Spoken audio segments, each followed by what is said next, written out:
সবাই সাইডে রাখুন। সন্ন্যাসী বাবারা এক সাইডে রাখুন, সবাই দেখতে পায় না অগ্নি খেলা। সন্ন্যাসী বাবারা বসে,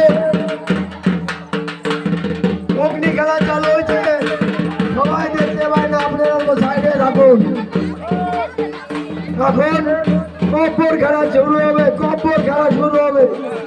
জিন্দা মানুষ কব্বর দিবে, জিন্দা মানুষ কব্বর চরক গাছ ঘুরবে। জয়